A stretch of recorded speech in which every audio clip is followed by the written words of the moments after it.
I'm going to do a really classic dish for you now. It's beef, stout and bacon pot pies. And these are really simple and really delicious. I've got 2 onions here, which are just nicely diced, and they've been sweating down for about 10 minutes. And I'm going to chop some bacon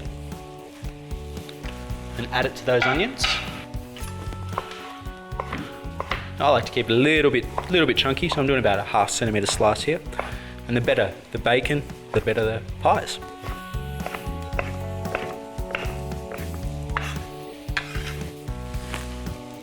So we're using a non-reactive dish here because we're cooking with alcohol, and alcohol tends to react with pans like the galvanised style pans. So use a non-reactive pan here. I've got our lean diced beef. This is a really good cut of meat for doing pot pies with, and this is a very good quality meat that we've got here. So we're going to dust this beef with some plain flour and just give it a good coating.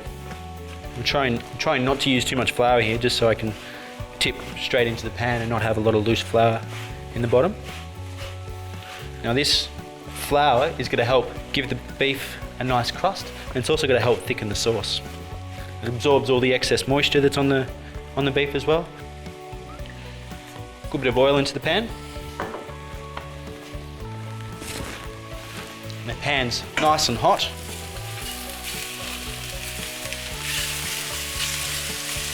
I'll do this in 2 batches, I think. We're to keep this on a nice high heat. Now we don't want to put too much in the pan at once so that we can keep the temperature nice and high.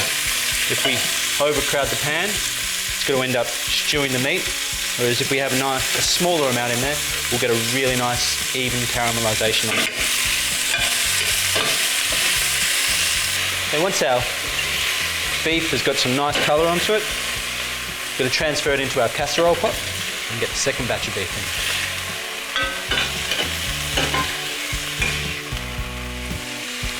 So our second batch of beef has got some lovely colour onto it. I don't want to lose all those caramelised flavours that we've got on the bottom of the pan there, so I'm going to use our stout to lift all those off so we get to keep all that flavour. And what this also does, really helps washing the dishes later on. So I'm going to transfer all this into our casserole pan. Any of those last bits behind there, I'm going to get all them in there.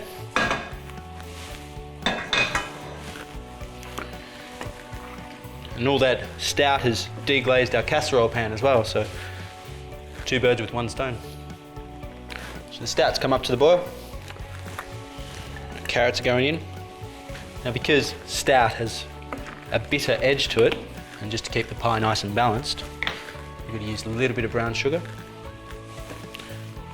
And that'll just take the edge off the pie. And now, I've got some stock. We're using beef stock here. And you just want just enough for that meat to be covered.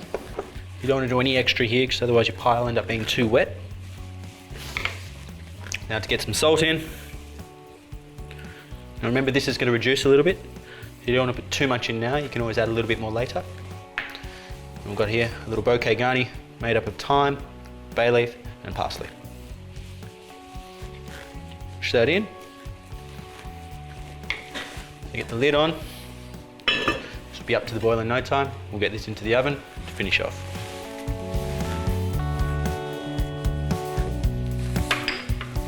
So our beef and stout pie mixture was baking in the oven for about an hour and a half till the meat was just tender, just starting to fall apart. We then chilled it down and we've divided it amongst these 6 pots for our pot pies. Now we've got some puff pastry here. We used 2 sheets, doubled on top of each other, and we just gave it a light roll with the rolling pin just to make sure they were joined together. We then used a very small plate, cut out some rounds, just following the round of the outside of the plate with the sharp knife. Or if you've got a cutter, use a cutter. And to make it look a little bit fancy, we're going to crimp the edges, which is just a matter of working your way around the outside, around the outside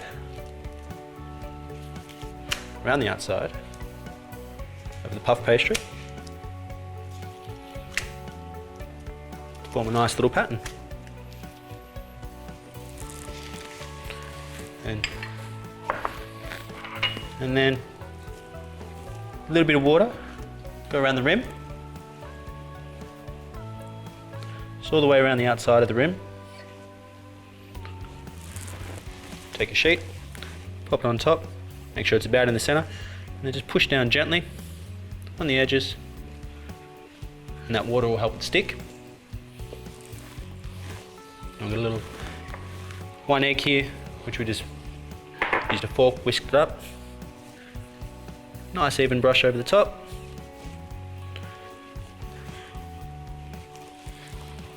And then a little hole in the middle, just to allow the steam from the pie mixture to escape. Otherwise the top will fall off and you'll have pie mixture spilling out the sides.